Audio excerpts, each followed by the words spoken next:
Can a shoemaker be called an artist?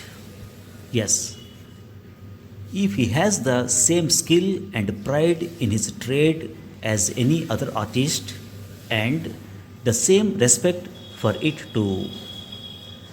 Mr. Jessler, a German shoemaker settled in London, is a perfect artist. Read this story to see how he devotes his life to his art. Quality, written by John Glassworthy. I knew him from the days of my extreme youth because he made my father's boots. He lived with his elder brother in his shop, which was in a small by street in a fashionable part of London. The shop had a certain quiet distinction. There was no signboard upon it other than the name of Jessler Brothers, and in the window a few pairs of boots. He made only what was ordered, and what he made never failed to fit. To make boots, such boots as he made, seemed to me then and still seems to me mysterious and wonderful. I remember well my shy remarks one day while stretching out to him my youthful foot. Isn't it awfully hard to do, Mr. Jessler? And his answer, given with a sudden smile from out of the redness of his beard, it is an art. It was not possible to go to him very often. His boots lasted terribly, having something beyond the temporary, some essence of boot stitched into them. One went in not as into most shops, but restfully as one enters a church, and sitting on the single wooden chair waited. A guttural sound and the tip tap of his slippers beating the narrow wooden stairs, and he would stand before one without coat, a little bent, in leather apron, with sleeves turned back, blinking as if awakened from some dream of boots. And I would say, "How do you do, Mr. Jessler? Can you make me a pair of Russian leather boots?" Without a word, he would leave me retiring whence he came or into other portion of the shop, and I would continue to rest in the wooden chair, inhaling the incense of his trade. Soon he would come back, holding in his hand a piece of gold brown leather. With eyes fixed on it, he would remark, "What a beautiful piece!" When I too had admired it, he would speak again. "When do you want them? Fortnight?" Or, if he were his elder brother, "I will ask my brother." Then I would murmur, "Thank you. Good morning, Mr. Jessler." "Good morning," he would reply, still looking at the leather in his hands. And as I moved to the door, I would hear the tip tap of his slippers going up the stairs to his dream of boots. I cannot forget the day on which I had occasion to say to him, "Mr. Jessler, that last pair of boots creaked, you know."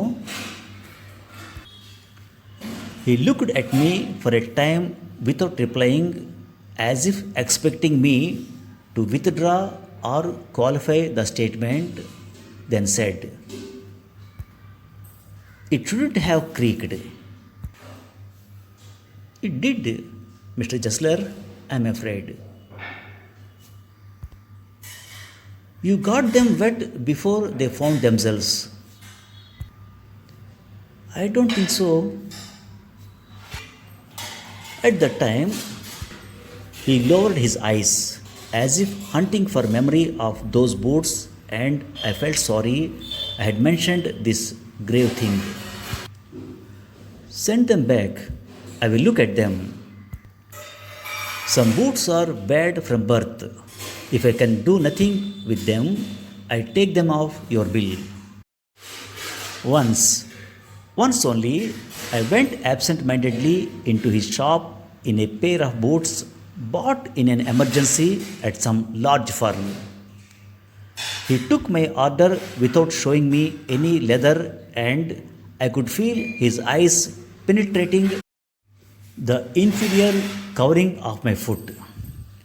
At last he said, "Those are not my boots." The tone was not one of anger, nor of sorrow, not even of contempt, but there was in it something quiet that froze the blood. He put his hand down and pressed a finger on the place where the boot was not quite comfortable. "It hurts you there. Those big firms have no self respect." And then, as if something had given way within him, he spoke long and bitterly. It was the only time I ever heard him discuss the conditions and hardships of his trade. "They get it all. They get it by advertisement, not by work. They take it away from us, who love our boots. It comes to this. Presently, I have no work. Every year it gets less." And looking at his lined face, I saw things I had never noticed before, bitter things and bitter struggle, and what a lot of grey hairs there seemed suddenly in his red beard. As best as I could, I explained the circumstances of those ill-omened boots. But his face and voice made so deep an impression that during the next few minutes I ordered many pairs. They lasted longer than ever, and I was not able to go to him for nearly 2 years. It was many months before my next visit to his shop. This time it appeared to be his elder brother handling a piece of leather. "Well, Mr. Jessler," I said, "how are you?" He came close and peered at me. "I am pretty well, but my elder brother is dead." And I saw that it was indeed himself, but how aged and wan. And never before had I heard him mention his brother. Much shocked, I murmured, "Oh, I am sorry." "Yes," he answered, "he was a good man. He made a good boot. But he is dead." And he touched the top of his head. "Do you want any boots?" And he held up the leather in his hand. It is a beautiful piece. I ordered several pairs. It was very long before they came, but they were better than ever. One simply could not wear them out. And soon after that, I went abroad. It was over a year before I was again in London. And the first shop I went to was my old friend's. I had left a man of 60, I came back to one of 75, pinched and worn, who genuinely, this time, did not at first know me. Do you want any boots? He said. I can make them quickly. It is a slack time. I answered, please, please, I want boots all around, every kind. I had given those boots up when one evening they came. One by one, I tried them on. In shape and fit, in finish and quality of leather, they were the best he had ever made. I flew downstairs, wrote a check, and posted it at once with my own hand. A week later, passing the little street, I thought I would go in and tell him how splendidly the new boots fitted. But when I came to where his shop had been, his name was gone. I went in very much disturbed. In the shop, there was a young man with an English face.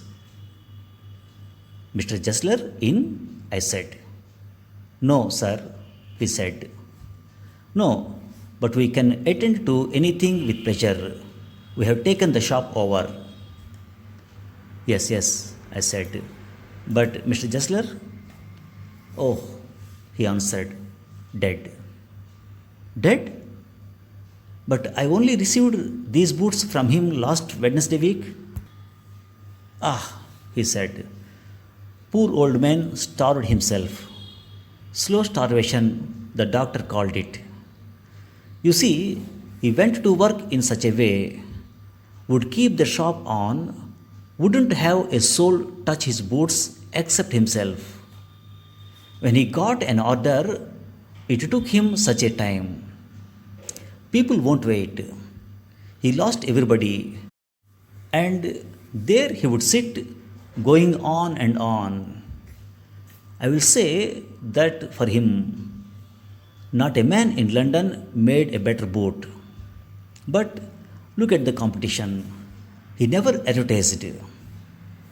Would have the best leather too and do it all himself.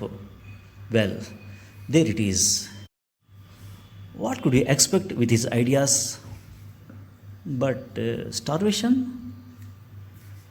That may be a bit flowery, as the saying is, but I know myself he was sitting over his boots day and night to the very last. You see, I used to watch him. Never gave himself time to eat, never had a penny in the house. All went in rent and leather. How he lived so long, I don't know. He regularly let his fire go out. He was a character. But he made good boots. Yes, yes, I said. He made good boots. Thank you for listening.